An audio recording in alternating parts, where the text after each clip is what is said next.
요즘 저도 이제 제 그 나이를 의식하게 돼요. 늙어가는가 봐요. 세월의 무게를 어쩔 수 없는가 봐. 그 전에 별로 생각하지 않던 일들 요새 와서 새삼스럽게 생각이 돼요. 이제서야 이제 뒤늦게 아마 철이 드는가 봐요. 지금까지 내가 살아오면서 얼마나 많은 사람들로부터 도움을 받으면서 살아왔을까, 이런 생각을 많이 합니다. 정신적으로나 물질적으로 지금까지 내가 살아오면서 얼마나 많은 사람들이 은혜 속에서 내가 살았을까. 뭐 전생은 차치하고 제가 절에 들어와서 24살에 이제 절에 들어왔으니까, 절에 들어와서 이제 50년 가까이 살면서 많은 시주 은혜를 제가 지었어요. 뭐 부산에 계신 많은 신도님들 있지만 특히 지금 부산에 계신 신도님들 제가 신세를 많이 졌습니다. 나는 그동안 남에게 얼마나 도움을 베풀었는가, 이걸 반성하게 돼요. 제가 남에게 베푼 도움보다는 제가 지금까지 입은 그 은혜가 막중합니다. 그건 뭐 100분의 1, 1000분의 1에 비교할 수 없어요. 그 이제 제가 요즘 이제 늦게 발심해가지고 될 수 있으면은 내 몸은 좀 고달프더라도 나를 필요로 하는 데는 큰 지장이 없는 한 내가 이 세상을 하직하기 거들어줘야 되겠다 해서 이제 이번에도 이 노구를 이끌고 여기까지 내려왔습니다.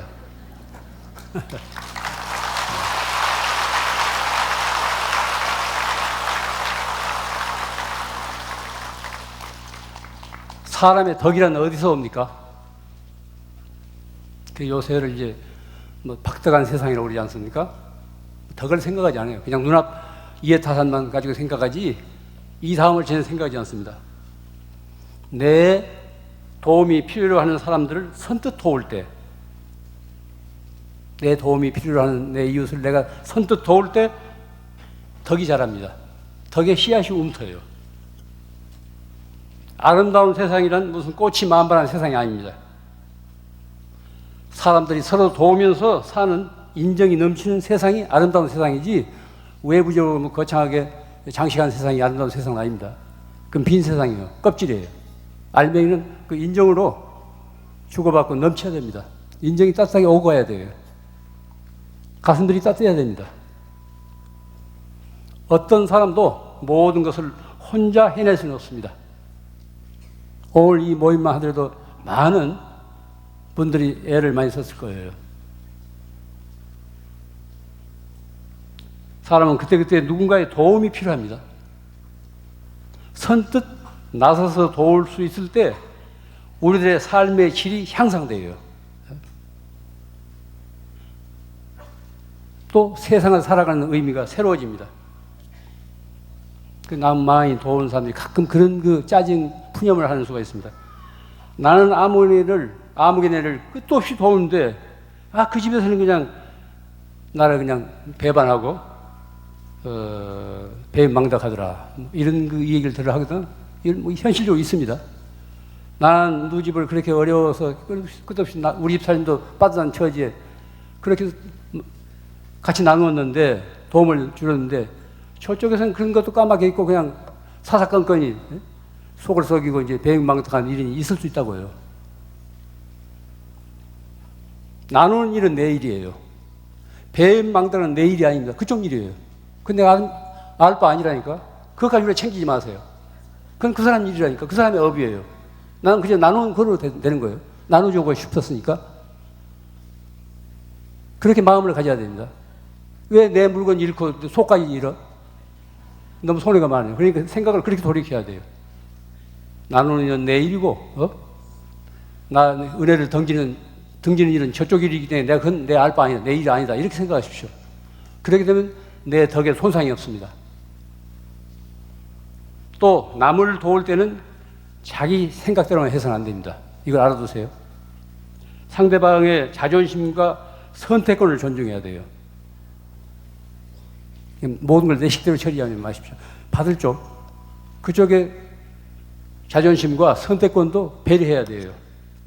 그가 필요로 하는 물건이 무엇인지부터 생각해야 됩니다. 그냥 집안에 잔뜩 남다고 해서 그냥 그걸 주워버세요. 그건 아무것도 무가치한 거예요. 버리는 거예요. 그리고 자신이 상대편을 도운다고 해서 무슨 은혜라도 베풀 수 있는 생각하지 마십시오. 그래서 불교에서는 무주상 보시, 삼륜이 청정한 보시, 주는 마음이나 받는 마음이나 또 주는 물건이 다 청정해야 된다는 거. 어디에도 집착해서는 안 된다는. 그래서 이제 삼륜 청정, 삼륜 공정, 무주상 보시 하지 않습니까?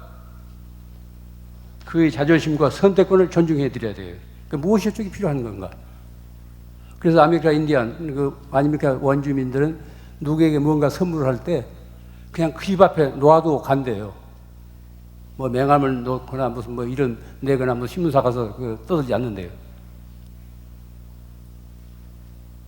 우리는 지금까지 살아오면서 수많은 사람들로부터 헤아릴 수 없는 그런 많은 도움을 받아왔습니다.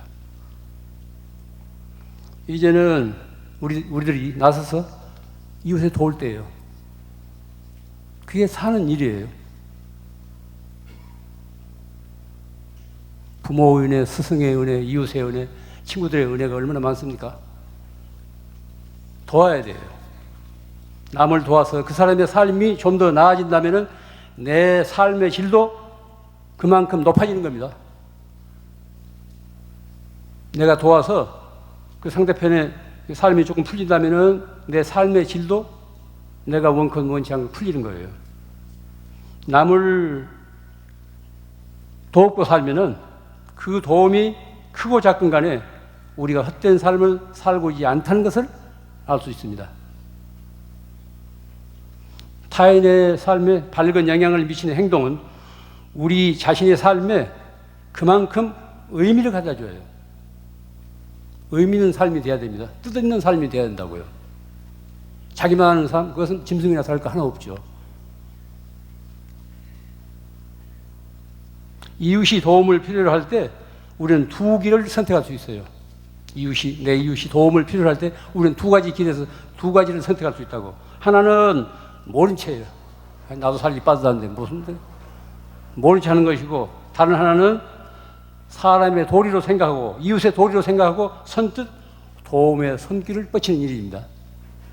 우리는 늘 그런 갈래길에 서요. 자기가 줄 때 아깝지 않은 사람 어디 있습니까? 그건 본래 자기가 생각하지 않으면 돼요. 내가 무슨 맡아가지고 있는 거라고 생각하면 돼요. 관리인이라고. 아깝지만 줌으로 해서 조금씩 내 이제 마음의 문이 열린다고요.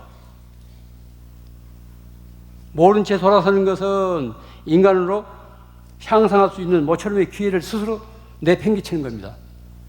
덕을 베풀 수 있는, 덕을 쌓을 수 있는 기회를 스스로 팽개치는 거예요. 선뜻 나서는 것은 지난 세월의 도움을 내가 갚으면서 내 삶을 새롭게 하는 일이에요.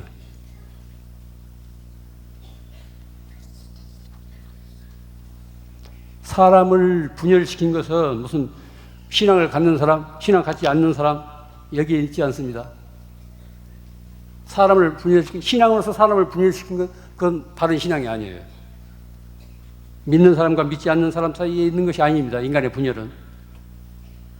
다른 사람의 고통 앞에서 등을 돌리는 사람과 그 고통을 함께 나누겠다고 받아들이는 사람 사이에 있는 거예요. 사람의 품이라든가 사람의 질을 그렇게 갈라놓아요. 모른 채 하는 사람하고 선뜻 내 일로 생각하고 거드는 사람하고 남에게 도움을 줄 때 어떤 보상을 바라지 않습니다. 보상을 바라지 않아요. 그런데 자연스럽게 보상이 따릅니다. 내 가슴이 그만큼 따뜻해져요. 나누어주고 나면 내 가슴이 그만큼 따뜻해진다고. 또 내 시야가 그만큼 넓어집니다. 내 인생의 의미가 그만큼 깊어져요. 이게 나눔의 메아리예요. 그래서 불교 경전에서는 보시가 제일 바람, 첫째 가는 바람이라고 하지 않습니까? 바람이는 이쪽 강에서 이쪽 언덕에서 저쪽 언덕으로 건너는 일이에요. 다시 말하면 이 세상을 살아가는 일입니다. 세상을 사는 일을 바람이라고 그래요.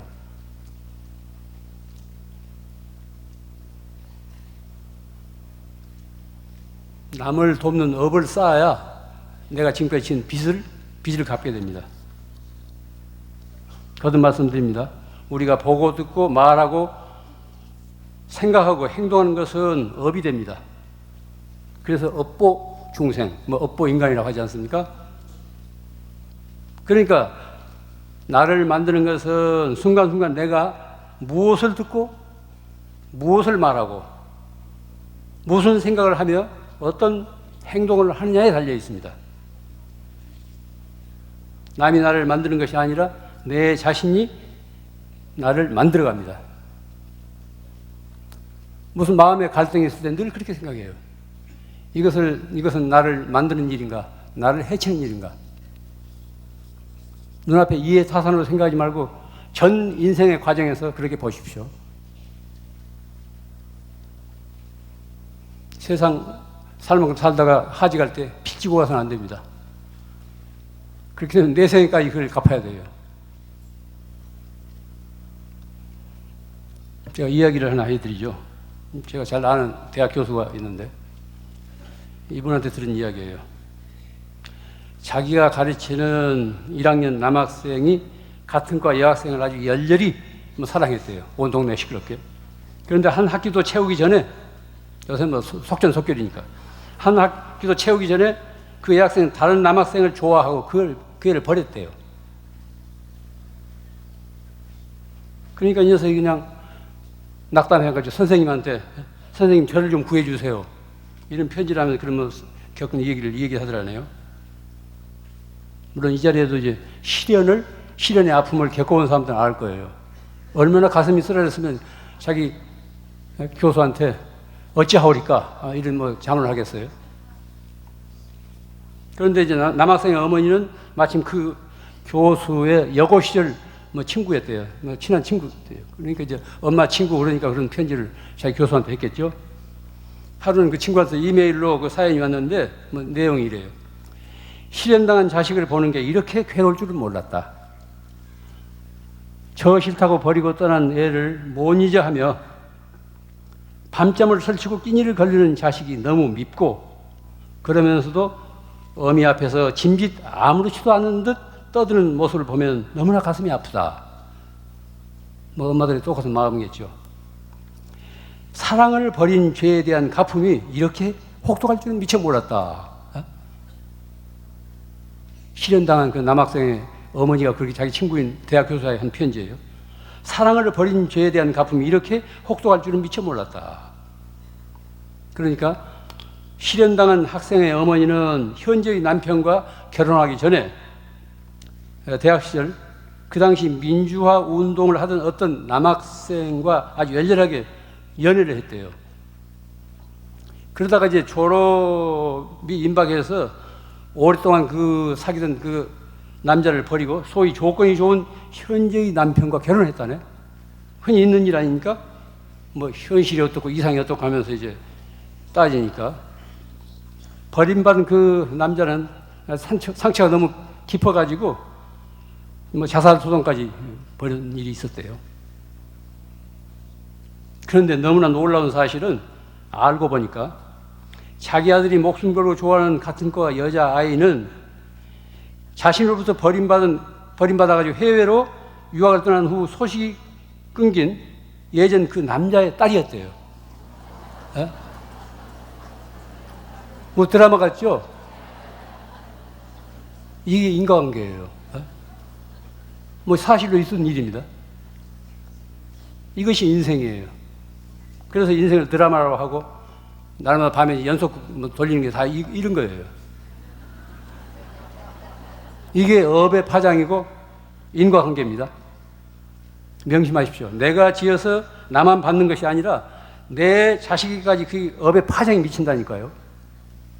무고한 자식 때까지 내가 지은 업의 파장이 미친다고요. 이와 같이 세상에서 일어나고 있는 온갖 사건과 사고는 알고 보면 인과관계의 한 고리로 이어졌어요. 살인사건, 사기사건 할 것 보면은 다 어떤 인과관계의 고리로 이어졌다고. 그 현상, 단면만 보니까 이제 거기서 그런 뭐, 불순한 일이 일어난 것 같지만 그 측면을 보면은 다 그런 업의 하나의 그 파동이에요. 폭력과 인간 부재의 시대에 우리가 사람답게 살아가려면 이와 같은 인과의 도리를 믿어야 됩니다. 이건 무슨 불교 신자만이 믿는 거 아닙니다. 이게 우주 실서예요. 남에게 상처를 입히는 것은 결과적으로 내 자신에게 상처를 입히는 일이에요. 하늘 보고 허공 보고 침 뱉으면 그 침이 내 얼굴로 다시 돌아온다고 하지 않습니까? 남에게 상처를 입히는 그 메아리가 나한테 온다니까요. 또 하나의 이야기가 있습니다. 우리 맑고 향기롭게 그 중앙 모임에서 보살펴드리는 양로원이 몇 군데 있는데 그 중에 이제 경기도 파주에 있는 대비 양로원이 있습니다. 10년 가까이 거기 거들고 있는데 여기는 거의 모두 버려진 무위탁 노인들, 버려진 노인들을 수용하고 있어요. 5년 전에 양로원에 들어온 할머니 한 분은 17살 때 결혼을 했는데 그때는 빨리 조언이니까 아이를 못 낳는다고 해서 20대 중반에 소박을 당했대요. 그 쫓겨나온 거지.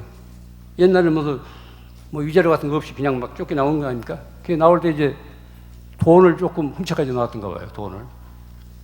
그런데 1년 전 이 대비 양로원에 할아버지가 한 분 새로 들어왔는데 그 노인이 바로 예전 남편이더래요. 그 많은 양돈 두고 하필하고 경기도 파주 대비 양로원에 들어온 거예요. 얼마나 놀랐겠어요. 그런데 행인지 불행인지 그 할아버지는 치매에 걸려가지고 누군지를 못 알아보더라네. 그 할머니는 1년 가까이 같은 양로에 살면서도 같이 대면을 하지 않았대요.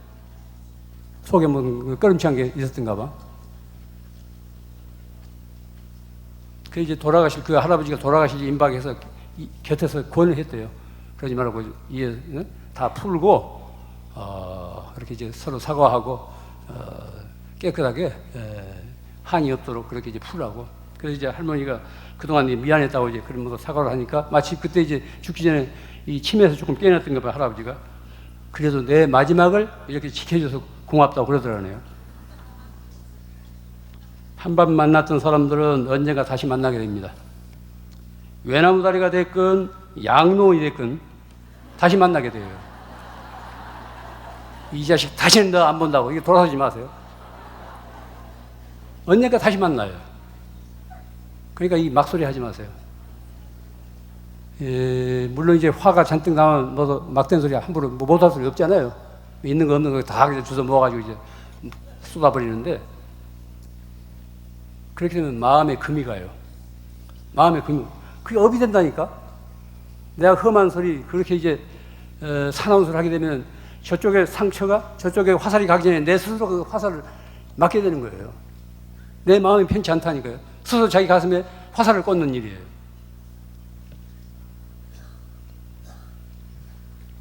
다시 만나게 됩니다. 다시 만날 걸 생각해야 돼요.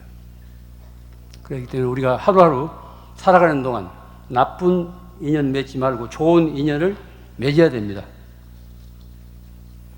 우리들의 생각과 말과 행동은 우리 정신에 깊은 자국을 남겨요. 그래서 말로 인해서 위로받는 사람도 많지만 한마디 말로 인해서 상처받는 사람이 얼마나 많습니까? 생각과 말과 행동은 우리 정신에 깊은 자국을 남깁니다. 그것은 우리 마음밭에 뿌려진 씨앗과 같은 거예요. 이 다음에 반드시 그 열매를 거두게 돼요. 좋은 생각과 따뜻한 말씨와 착한 행동은 좋은 열매를 맺고 나쁜 생각과 가시돋친 말과 비열한 행동은 나쁜 열매를 맺게 마련입니다. 누가 그렇게 하는 것이 아니라 그게 세상의 도리고 우주의 질서입니다.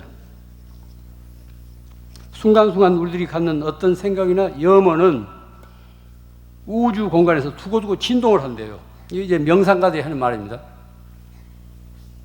남을 미워하게 되면은 내 자신이 그 미워하는 기운으로 가득 채운대요. 미워하는 그런 에너지를 발산하고 있대요. 또 남을 사랑하게 되면은 내가 사랑으로 충만하게 진동한대요. 그래요. 우리 어떤 사람을 처음 대했을 때 어떤 사람은 몇 년 사귄 사람처럼 아주 친하고 가까이 된 사람이 있고 한동안 사귀어서도 영 떨떠름하고 잘 가까이 되지 않는 사람이 있거든. 이건 그 사람이 지닌 업의 파동이 그렇다는 거예요.